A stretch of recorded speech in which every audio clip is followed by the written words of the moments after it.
Un Noël de cendres et de souffrance.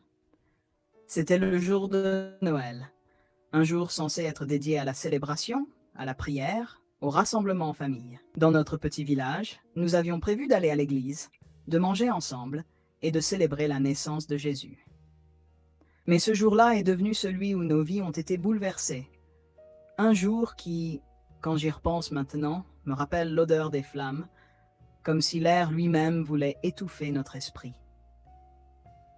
Je m'étais levé avant l'aube pour aider ma mère à préparer le manioc et les haricots pour le festin de Noël. Mon petit frère Kiza, qui venait d'avoir 8 ans, jouait dehors avec notre père, en faisant rouler son nouveau ballon de foot. Il était si heureux avec ce cadeau, pas seulement parce que c'était un ballon, mais parce qu'il pourrait jouer avec ses amis. Mon père plaisantait en disant qu'il deviendrait un grand footballeur, qu'il irait en Europe et gagnerait beaucoup d'argent. Nous avons ri et l'avenir semblait si prometteur.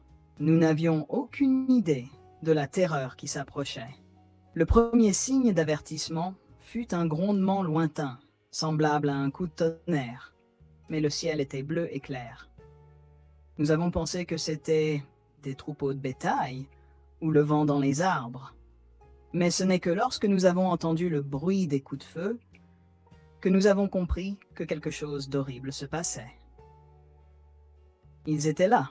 Les rebelles sont arrivés dans notre village comme des animaux enragés, tirant avec leurs armes. Ils étaient au moins 20 ou 30, des jeunes hommes avec la violence dans les yeux et des peintures de guerre sur le visage.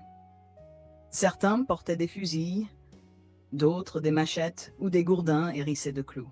Ils ne ressemblaient presque plus à des êtres humains. Ils criaient dans une langue que je ne comprenais pas, mais je savais ce qu'ils disaient. Ils parlaient de tuer, de violer, de torturer et de détruire. Nous avons essayé de fuir, mais où aller? Le village était entouré d'une forêt dense, et les assaillants étaient beaucoup plus rapides. J'ai attrapé la main de Kiza, le tirant vers l'église, pensant qu'elle pourrait être un refuge. Mais en arrivant devant les marches, nous avons vu des corps étendus au sol, des hommes, des femmes et des enfants, tous tués sans pitié. Je me suis figé, ma main serrant celle de Kiza.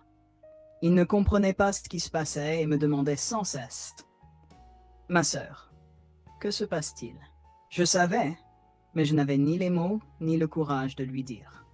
Les rebelles ont forcé ceux qui restaient à s'agenouiller dans la terre. Mon père était parmi les hommes. Il m'a regardé une dernière fois, les yeux remplis de peur et d'amour, avant qu'il ne l'emmène avec les autres.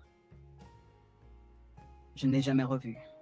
Les femmes et les enfants ont été enfermés dans l'église que les rebelles ont transformée en un abattoir. Ils y ont mis le feu, nous forçant à regarder les flammes dévorer notre sanctuaire. Quiconque essayait de s'échapper était abattu ou tué à la machette. Je tenais Kiza contre moi, essayant de le protéger. Mais comment pouvais-je le faire face à de tels monstres? Un rebelle l'a remarqué et s'est approché, tenant une machette. Il a saisi Kiza par le bras et l'a arraché de mes mains. J'ai crié, supplié, mais il m'a frappé avec la crosse de son fusil. Ma vision s'est brouillée. Et la dernière chose que j'ai entendue avant de perdre connaissance, ce furent les cris de mon petit frère.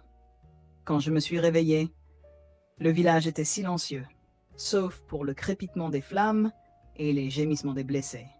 Les rebelles étaient partis, laissant derrière eux une traînée de destruction.